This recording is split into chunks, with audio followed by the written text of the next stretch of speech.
Suivez cette histoire jusqu'à la fin car tu seras consolé. Il était une fois une jeune fille nommée Mathie, âgée de 23 ans. Depuis plusieurs mois, elle souffrait d'un mal étrange. Ses pieds gonflaient douloureusement, l'empêchant de marcher. À chaque tentative, c'était comme si elle marchait sur des braises invisibles. La douleur était insupportable et aucun médecin n'avait trouvé de cause. Abandonnée de tous, elle vivait seule dans une vieille maison délabrée à la lisière du village. Une bâtisse oubliée, sans électricité, ni eau ni chaleur humaine. Sa famille, brisée par des querelles anciennes, l'avait laissée là-bas, oubliée comme un fardeau. Chaque soir, Mathie jour, elle parlait à Dieu à travers ses larmes. « Seigneur, qu'ai-je fait de mal? Pourquoi suis-je seule? Pourquoi cette douleur? Si j'ai péché, pardonne-moi, mais viens à mon secours. » Elle ne mangeait presque plus. Elle ne riait plus. Sa vie était une ombre. Alors après plusieurs mois enfin, une journée pas comme les autres. Un jour, alors que Mathie s'endormit profondément. Et ce fut dans ce sommeil qu'un rêve étrange la saisit. Elle se retrouvait dans une autre maison abandonnée, obscure, silencieuse mais familière. Elle avançait lentement, ses pieds toujours douloureux, mais elle était attirée par une lumière faible au fond d'une pièce. Là, elle vit une vieille femme, penchée sur un feu mystérieux. Les flammes n'étaient pas ordinaires, mais elles brûlaient, et ce qu'elle vit glaça son sang. Elle a vu sa grand-mère, la vieille femme tenait un couteau dans sa main, et elle les passait dans ce feu, récitant des paroles incompréhensibles, les yeux pleins de haine. À côté d'elle flottait l'esprit de Mathie. Mathie voulut courir, hurler, fuir, mais une barrière invisible l'empêchait de s'approcher. Elle frappa, cria, mais rien.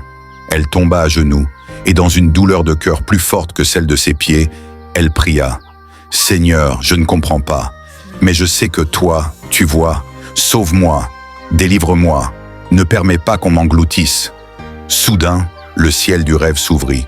Une voix douce et puissante descendit comme une cascade de lumière. « Mathie, je t'ai amené ici pour voir la racine de ta douleur. Ce n'est pas toi qui as péché, mais on a voulu éteindre ta lumière. À partir d'aujourd'hui, je te délivre. Tu es à moi. » Un vent puissant balaya la pièce. Le feu s'éteignit. Sa grand-mère disparut. Mathie se réveilla en sursaut. En ouvrant les yeux, elle sentit quelque chose d'étrange. Ses pieds n'étaient plus gonflés. Pas de douleur. Elle se leva, doucement, posa un pied au sol, puis l'autre. Elle marchait, elle marcha, courut, cria, pleura, chanta. « Merci Seigneur, merci pour ta lumière, merci pour ta délivrance. » Ce jour-là, sa maison délabrée devint un sanctuaire de louanges.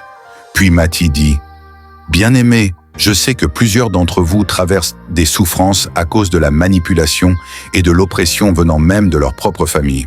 Mais n'oubliez pas ceci. La parole de Dieu dit « Quand mon père et ma mère m'abandonnent, l'Éternel me recueillera. » Psaume 27, verset 10. Ne laissez pas la douleur ni l'injustice vous voler votre paix. Refusez de céder aux pressions qui veulent vous éloigner de la lumière de Dieu. Le Seigneur est votre force et votre refuge. Confiez-lui vos larmes et vos combats, car Jésus a promis « Venez à moi, vous tous qui êtes fatigués et chargés, et je vous donnerai du repos. » Matthieu 11, verset 28. Restez fermes dans la foi, car celui qui est en vous est plus grand que celui qui est dans le monde. 1 Jean 4, verset 4. Même si les hommes vous rejettent, Dieu ne vous rejettera jamais. Il est capable de transformer vos épreuves en témoignages et vos blessures en victoire. Voici, je vous ai donné le pouvoir de marcher sur les serpents et les scorpions et sur toute la puissance de l'ennemi, et rien ne pourra vous nuire. Luc 10, verset 19.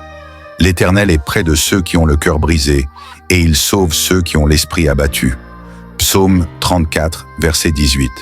Car je connais les projets que j'ai formés sur vous, dit l'Éternel, projets de paix et non de malheur, afin de vous donner un avenir et de l'espérance.